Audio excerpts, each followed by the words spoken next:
Hey guys, welcome to my YouTube channel once again. आज हम पढ़ेंगे सोशियो कल्चरल एनवायरनमेंट के बारे में। So let's start. सबसे पहले एक चीज समझो। अब यू माइट बी वॉन्डरिंग कि यार देख, सिलेबस हो गया बहुत सारा, इकोनॉमिक भी पढ़ो, सोशल एनवायरनमेंट, ये वो सब कुछ पढ़ो। मैं आपको एक छोटी सी ट्रिक बताती हूँ जिसके लिए आप मतलब जिसको पढ़ के ना आपको लगेगा कि हाँ यार ये इजी है, मतलब क्रैक हो जाएगा आराम से एग्जाम में। ठीक है, सबसे पहले मीनिंग पे देखो। It refers to social and cultural factors of society that influences business. ऐसे फैक्टर्स यानी कि सोशल और कल्चर फैक्टर्स जो कि इंपैक्ट करते हैं बिजनेस को is called socio cultural environment. थोड़ा सुना सुना नहीं लग रहा? ऐसे नहीं लग रहा कि इकोनॉमिक एनवायरनमेंट में भी ऐसे ही पढ़ा था? अगर आपने वीडियो नहीं देखी तो पिछली वीडियो जाकर देखो, उसमें हमने क्या पढ़ा था, इकोनॉमिक फैक्टर्स जो कि इंपैक्ट करते हैं बिजनेस को, वो इकोनॉमिक एनवायरनमेंट कहलाता है। तो बेसिकली मीनिंग में तो आपको कुछ याद करना ही नहीं है, आपको ये देखना है जो भी नाम है ना एनवायरनमेंट का, उसी नाम के आगे फैक्टर्स लगा दो और आगे which impact the business is called, जो भी नाम है। समझ में आया? तो यहां से मीनिंग लर्न करना, उसको समझना, ट्रिकी मत बनाओ। ठीक है, अब खुद से सोचो, सोशल कल्चरल की जब हम बात करते हैं तो उसमें ऐसे कौन से फैक्टर्स है? Social mean society. ठीक है, सोसाइटी में हम क्या क्या देखते हैं? डिफरेंट फैमिलीज होती है, सबकी एजुकेशन लेवल अलग होता है। ठीक है, मैरिज है, मतलब कोई सिंगल है, कोई मिंगल है, कोई कुछ है। ठीक है जी, नेक्स्ट इज कस्टम्स एक्सेट्रा। समझ में आई? तो कितना इजी हो रहा है ना क्रैक करना। ठीक है, चलो अब ये तो समझ में आ गया कैसे करना है। एक बार रिफाइंड वे से दोबारा समझो।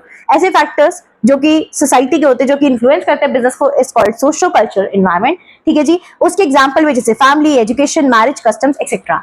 अब ये चीज आप ना गांठ मार लो, जब भी आप बिजनेस एनवायरनमेंट की बात करोगे, ठीक है, कोई भी फैक्टर पढ़ लो, कुछ भी पढ़ लो, वहां पे एक चीज, एक लाइन कंस्टेंट रहेगी आपकी, ये कि अगर बिजनेस एनवायरनमेंट को फॉलो नहीं करता, अडेप्ट नहीं करता, तो बिजनेस सक्सेसफुल नहीं हो सकता। ये चीज मतलब मैं लिख के दे रही हूं, कुछ भी आ जाए ना, कोई भी एनवायरनमेंट आ जाए, पॉलिटिकल, लीगल, सोशल, कुछ भी, किसी भी तरीके का क्वेश्चन आ जाए, या फिर इन जनरल, ठीक है, मीनिंग आ जाए डायरेक्ट कि मतलब इसका मीनिंग क्या है, आपने क्या करना है? कुछ भी नहीं करना, बस आपने ये सोचना है कि ये सारे जो भी फैक्टर्स है उसका लिख कर आना है, एग्जाम्पल लिखना है, और नीचे ये लाइन जरूर चेप कर आना कि कोई मतलब अगर इन फैक्टर्स को अगर बिजनेस फॉलो नहीं करता तो कोई भी बिजनेस सक्सेसफुल नहीं हो सकता।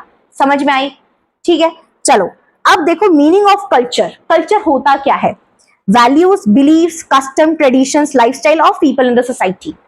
अब आप ये देखो, सबसे पहले आप पूरा मीनिंग और ये सब देखो।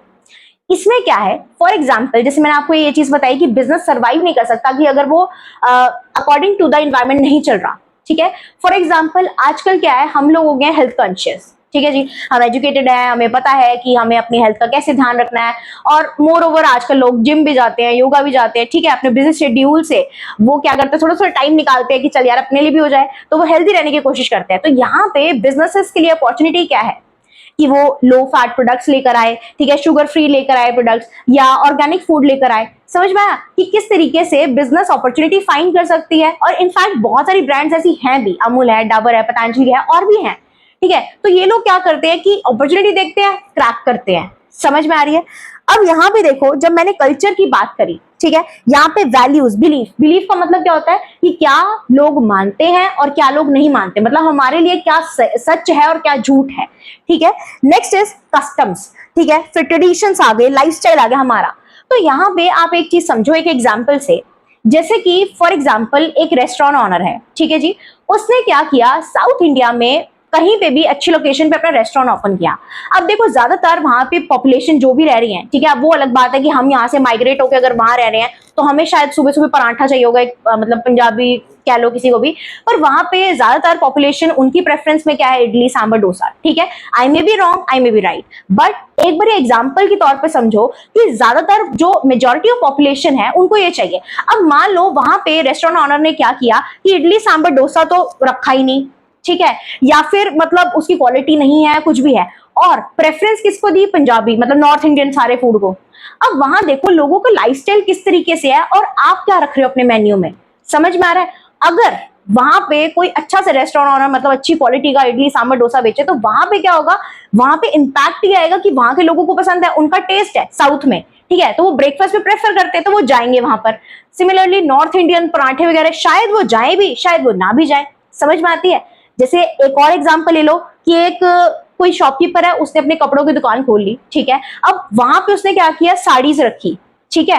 पर वहां पे जो पॉपुलेशन है वो साड़ी प्रेफर नहीं करती ज्यादा डालना, या फिर उनके जो भी वेयरिंग है वो अपने कल्चर के अकॉर्डिंग कुछ और है, सूट है या कुछ भी है, ठीक है। तो वहां पे पॉसिबिलिटी कि उसकी सेल्स कम होगी, ठीक है, वहां पे वो अपॉर्चुनिटी ग्रैब नहीं कर पाएगा। सिमिलरली अगर उसी जगह खोले जहां पे साड़ी ज्यादा प्रेफर करी जाती हैं किसी भी टाइप की, ठीक है, बनारसी हो या कुछ भी हो, तो वहां पे उसकी सक्सेसफुल रेट, जो सक्सेसफुल होने का रेट है वो बढ़ जाएगा। समझ में आ रहा है कि बिजनेस किस तरीके से आपको इन्वायरमेंट मतलब आप अडेप्ट करते हो। एक और चीज, मेरी बहुत जल्दी एक और रील आने वाली है, ठीक है, आई होप आप उसे जाकर जरूर देखना। और मैं कहीं बाहर गई थी, ये मैं नहीं बताऊंगी कहाँ गई थी, वहां पे मैंने देखा कि उन्होंने किस तरीके से इन्वायरमेंट को अडेप्ट करा है, ठीक है। कुछ 1 दिन में, 2 दिन में, 4 दिन में, मुझे ये नहीं पता मैं कब डालूंगी, पर डालूंगी जरूर। चलो नेक्स्ट इज आपके पास फीचर्स ऑफ कल्चर। कल्चर के बारे में समझो कि कल्चर जो है ना वो लर्न होता है।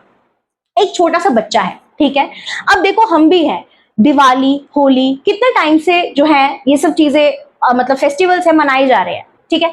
हम आउट ऑफ क्यूरियोसिटी जरूर अपने पेरेंट्स से पूछते हैं कि क्यों मनाते हैं, या इस चीज के जो मतलब कोई भी अगर हम चीज कर रहे हैं तो उसका पर्टिकुलर उसका रीजन क्या है, ठीक है, वो ठीक है।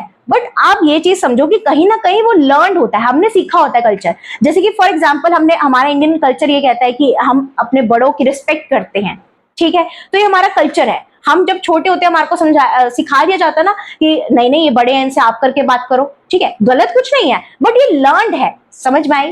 फेस्टिवल्स पे हम कुछ भी करते हैं तो वो चला आ रहा है पहले से, right. Next, generation to generation pass on, वही सेम चीज जैसे कि ट्रेडिशंस, होली, दिवाली, ईद वगैरह जो भी है, ठीक है, कोई भी फेस्टिवल्स है वो क्या है, जनरेशन टू जनरेशन पास हो रहे हैं। कि ऐसा नहीं था कि हमारे पेरेंट्स से पहले नहीं मनाए जाते थे, तब भी मनाए जाते थे, हमारे ग्रैंड पेरेंट्स के टाइम में, उनके आगे।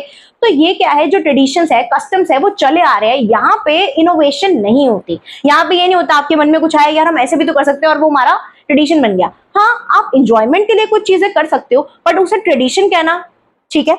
नेक्स्ट आता है शेप्स पर्सनालिटी। अब क्या होता है ना कि जो आपका कल्चर है, जिस तरीके से जहां पे आप रहते हो, जिस तरीके से आपको उठना बैठना है, जिस तरीके से आप बात करते हो, हर चीज आपकी पर्सनालिटी को शेप करता है। अब पर्सनालिटी का मीनिंग समझो। पर्सनालिटी क्या होता है कि बेसिकली कि आप अपने आप को दूसरे को कैसे शो करते हो, ठीक है। पर्सनालिटी यानी कि सिर्फ फिजिकल नहीं कि आपकी हाइट है या आप पतले हो या मोटे हो, या ये सब चीजें पर्सनालिटी नहीं आती, तो फिजिकल अपीयरेंस में आती है। पर्सनालिटी क्या होती है कि कैसे हम अपने आप को सामने वाले के आगे प्रेजेंट करते हैं। जैसे कि फॉर एग्जांपल इसमें समझो कि जापानीज कल्चर से क्या है कि वहां पे उनकी पर्सनालिटी क्या है, डिसिप्लिन वर्कर्स। हमारे में क्या है, जैसे मैंने रिस्पेक्टिंग एल्डर्स बताया। समझ में आए? Next is develops through social interaction. हम लोग आपस में मिलते हैं, बिजनेस मीटिंग्स होती हैं, सोशल गैदरिंग्स होती हैं, तो वहां पे हमारा जो कल्चर है, ट्रेडिशन है, वो कहीं ना कहीं बिल्ड होता है। समझ में आई? Last is affects the behaviour. हमारा जो कल्चर है, हमारा लाइफस्टाइल है, हमारी वैल्यूज, बिलीव्स हमारे बिहेवियर पे इंपैक्ट डालते हैं। अब वो रीजन समझो कैसे। अब देखो, मान लो कुछ कंट्रीज ऐसी होती है जहां पे बार्गेनिंग जो है वो नॉर्मल है, कुछ में नहीं होती। समझो यहाँ पे हमारा वो बिहेवियर पक जाता है। बिहेवियर का मतलब क्या होता है कि हम किस तरीके से किसी भी चीज को देखकर या किसी पर्सन या किसी भी ऑब्जेक्ट को देखकर रिएक्ट करते हैं, पॉजिटिव, नेगेटिव, ठीक है जी, हमारा बिहेवियर, हम किस तरीके से रिएक्ट कर रहे हैं। समझ में आया? तो यहाँ पे जो हमारे कल्चर है वो हमारा बिहेवियर पका देती है, ठीक है। समझ में आया? जिस तरीके की हम फैमिलीज में रहते हैं, न्यूक्लियर है या फिर हमारी ज्वाइंट फैमिली है, ठीक है, जो भी हमने अपनी फैमिलीज में देखा होता है उस तरीके का हमारा बिहेवियर बन जाता है। सबसे पहले देखो यहाँ पे 2 तरीके के कंपोनेंट्स है। First is social institution and system, second is social values and attitudes. Social institutions या सिस्टम्स क्या होते हैं? ऐसे ऑर्गेनाइज सिस्टम या इंस्टीट्यूशन जो कि हमारे बाइंग बिहेवियर पे, हमारे बेसिकली हमारे लाइफस्टाइल पे इंपैक्ट डालते हैं, ठीक है जी। एंड फर्दर फिर हमारे जो बिजनेसेस जो होते हैं, जो कि जिन्होंने सर्वाइव करना है एनवायरनमेंट में, वो उन सब चीजों को देखते हैं, परखते हैं एंड देन अपने बिजनेस को एक हाइट तक लेकर जाते हैं, ठीक है जी। समझो कैसे। First is family system. अब देखो फैमिली सिस्टम क्या होता है, जैसे न्यूक्लियर है या जॉइंट फैमिली है, ठीक है, वो हमारे बाइंग बिहेवियर पे इंपैक्ट डालता है। जैसे मान लेते हैं अगर मैं अपने पेरेंट्स के साथ, फादर के साथ या मदर के साथ शॉपिंग पे गई हूँ, ठीक है, मैंने कुछ ट्राई करा, मुझे सही लगा, उनको सही नहीं लगा, तो मैं कहूंगी कि चलो ठीक है, उनका ओपिनियन मैटर करता है, कोई बात नहीं, कुछ और देख लेते हैं। सिमिलरली अगर वो कर रहे हैं, मेरा ओपिनियन मैटर करता, तो मैंने बोला कि नहीं यार ये ट्राई मत करो, अच्छा नहीं लग रहा, तो वो भी कहते हैं चलो ठीक है कुछ और देख लेते हैं। समझ में आई? तो यहाँ पे क्या होता है कि फैमिली सिस्टम जनरली इंडिया में क्या है कि जो पेरेंट्स हैं उनका इन्फ्लुएंस बच्चों पे भी आ रहा होता है, ठीक है, कि नहीं नहीं ये प्रोडक्ट डालो, ये खाओ, ये अच्छा नहीं है, वो अच्छा है। ठीक है जी। तो यहाँ पे बिजनेसेस क्या करते हैं, बिजनेसेस इन चीज का फायदा उठाते हैं, वो समझते हैं इस चीज को कि यहाँ पे इंडियन, जैसे मान लेते हैं इंडियन सोसाइटी में फॉर एग्जांपल कि मान लो कुछ फैमिलीज ऐसी है जिसमें पेरेंट्स ने जो बोला वैसे वो बच्चा कर रहा है, ठीक है, तो वहां पर उन्होंने क्या किया कि कोई ना कोई फैमिली पैक निकाल दिए, ठीक है, चिल्ड्रन प्रोडक्ट निकाल दिए। तो बिजनेस क्या करते हैं, वो इन्वायरमेंट को सब समझते हैं कि फैमिली सिस्टम को समझते हैं, एंड देन उसके बाद अपने स्ट्रैटेजीज एंड पॉलिसीज ये सब, मतलब बेसिकली क्या प्रोडक्ट डिजाइन करना है, किस तरीके से करना है, वो सब डिसाइड करते हैं। Next is caste system. Caste system में देखो क्या है कि जब हम लोगों को सोसाइटी में सर्टेन कास्ट की बेसिस पे बांट दे जाते हैं, ठीक है, जैसे कि जनरल, एससी, एसटी, ओबीसी, ठीक है, एक्सेट्रा। तो जैसे हम कभी, आपने कभी नोटिस किया होगा, कभी हम कोई एग्जाम फॉर्म या कोई नॉर्मल फॉर्म भी भर रहे हैं, ठीक है, कोई कॉम्पिटेटिव एग्जाम का भर रहे हैं, कुछ और भी, तो वहां पे हमसे कास्ट पूछी जाती है, ठीक है। उसका रीजन भी होता है क्योंकि कई बार क्या होता है, कुछ स्पेसिफिक जो कास्ट होती है, फॉर एग्जाम्पल कोई भी है, एससी, एसटी है, कुछ भी, उनके लिए सीट्स रिजर्व है, कुछ भी है, तो जनरली हमसे क्या होता है 99% केसेस में कास्ट पूछी ही जाती है, समझ में आया। तो यहाँ पे बिजनेसेस भी क्या करते हैं कि उन सब चीजों को देखकर वो क्या करते हैं कि बिजनेस भी अपनी स्ट्रैटेजीज लेकर आते हैं, डिफरेंट डिफरेंट किस तरीके से हम लोगों को ट्रैक करें, कौन सी चीज किसको पसंद आएगी, किसको नहीं आएगी, कौन सी चीज किसके लिए बनी है, किसके लिए नहीं बनी, हर एक चीज, समझ में आया।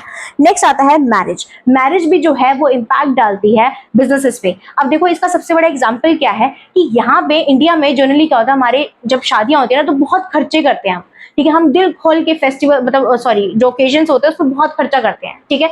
कहीं ना कहीं आप भी लगाओ, मतलब हर कोई, मुझे लगता है कि हम जितने, हर किसी की एक होता है ना, जितना वो होल्ड कर सकते हैं उससे ज्यादा ही कर देते हैं हम, ठीक है। इंडियन में तो यही होता है कि शादी में तो खर्चा करना है, बेटे की है, बेटी की है, ठीक है। तो यहाँ पे बिजनेसेस ने क्या करा, पहले वेडिंग प्लानर नहीं होते थे, ठीक है, लोग अपने खुद ही डिसाइड कर लेते थे क्या कौन से फंक्शन कर लेते थे और घर में कर लेते थे। अब क्या है, लोग कोरियोग्राफर्स को भी बुलाते हैं, वेडिंग प्लानर्स होते हैं, वो पूरा डिसाइड करते हैं। तो वहां पे बिजनेसेस के लिए अपॉर्चुनिटीज क्या निकली कि उनको समझ में आया कि इंडिया में लोग खर्चा करने वाले बहुत है, ठीक है, हाई सोसाइटीज में भी इतने खर्चे होते हैं, हर जगह खर्चे हो रहे हैं। तो वो क्या करते हैं कि उन्होंने अपना ये क्रैक करा कि हम वेडिंग प्लानिंग का काम शुरू करेंगे, ठीक है, समझ में आए। इस तरीके से नई नई चीजें आती रहती हैं। Next is education. एजुकेशन पे इम्पैक्ट डालती है। अब देखो कैसे, जो हाईली एजुकेटेड पर्सन होगा, ठीक है, माना जाता है कि वो अवेयर भी बहुत होगा प्रोडक्ट्स, नए नए प्रोडक्ट्स के बारे में, ठीक है, उसको और भी अवेयरनेस होगी, मतलब कि कौन सा प्रोडक्ट हेल्दी है, कौन सा कंज्यूम करना चाहिए, कौन सा नहीं करना चाहिए, ठीक है जी। और जनरली ये भी माना जाता है कि जो जितना ज्यादा पढ़ा लिखा है उसकी उतनी ज्यादा इनकम भी होगी, ठीक है, वो सच हो या नहीं हो उससे मैटर नहीं करता। पर आप ये चीज देखो कि बिजनेसेस भी क्या करती है, बिजनेसेस को समझ में आ रहा है कि लोग एजुकेटेड बहुत है, तो बिजनेसेस वहां पे फेयरली ट्रीट करना जानती है, क्योंकि उनको पता है कि सामने वाले ने अगर गलती से भी कोई कंज्यूमर कोर्ट में जाके कुछ दिक्कत कर दी ना तो हमारा पूरा धंधा चौपट हो जाएगा। तो वहां पर बिजनेसेस को पता है कि लोग एजुकेटेड है, लोगों को पता है कि किस एनवायरमेंट में, मतलब आजकल के टाइम में क्या सही है क्या सही नहीं है, तो उस तरीके से प्रोडक्ट्स एंड सर्विसेज को प्रोड्यूस करते हैं। जैसे कि मैंने आपको एग्जाम्पल दिया था ऑर्गेनिक फूड एंड, क्योंकि लोग आजकल हेल्थ कॉन्शियस बहुत ज्यादा है, ठीक है, ऑर्गेनिक फूड आ गया, लो फैट आ गया, ये सब चीजें, ठीक है जी। Next and last is religion. Religion जो है वो भी देखो, हर रिलीजन का अलग अलग अपना एक, अभी कह सकते हैं उनके अलग अलग सॉरी फेस्टिवल्स होते हैं, ठीक है, रहन सहन अपना अलग है, लाइफस्टाइल अलग है। तो रिलीजन जो है वो लोगों के लाइफस्टाइल, बाइंग बिहेवियर, हर चीज पे इंपैक्ट डालता है। तो बिजनेसेस को भी ये चीज ध्यान रखनी चाहिए कि हर रिलीजन को आप रिस्पेक्ट करो, ठीक है, किसी रिलीजन के आप रूल्स जो है वायलेट मत करो, ये सब चीजें, ठीक है जी। नेक्स्ट आता है social values and attitude. Social values क्या होती है, वैल्यूज बेसिकली जो बिलीव्स या प्रिंसिपल जो आप मान के चलते हो कि लाइफ में आपके इंपॉर्टेंट है। एटीट्यूड का मतलब होता है कि आप किस चीज को किस तरीके से देखते हो, मतलब आपका नजरिया क्या है किसी भी एक चीज को देखने का, पॉजिटिव है, नेगेटिव है, किस तरीके से आप एक चीज को या एक प्रोडक्ट को या एक पर्सन को आप देख रहे हो, ठीक है जी। अब आता है इसके आगे, ये तो आ गया मीनिंग। नेक्स्ट आता है फैक्टर्स इफेक्टिंग कॉम्पोनेंट या फिर कॉम्पोनेंट्स किसके, सोशल वैल्यूज एंड उसके एटीट्यूड के, ठीक है जी।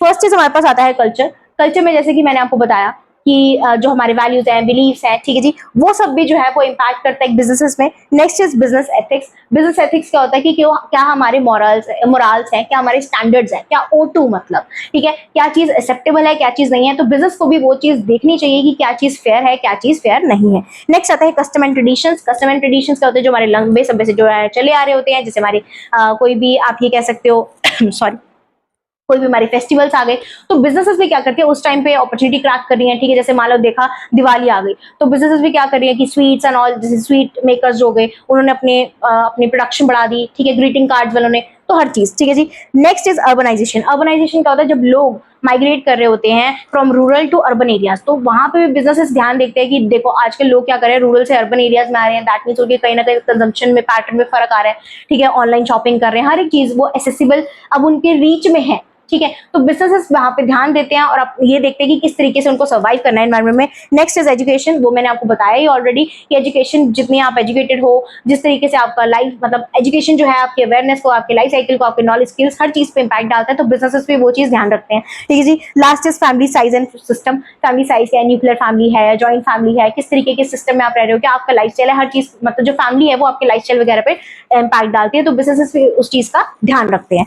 लास्ट टॉपिक आता है हमारे पास, effect of social culture environment on business. ये जो कल्चर एनवायरमेंट हमने सब कुछ पढ़ा, सोसाइटी कल्चर फैमिली ये वो हर चीज, इन सबका इंपैक्ट अब बिजनेस पे क्या है देखो।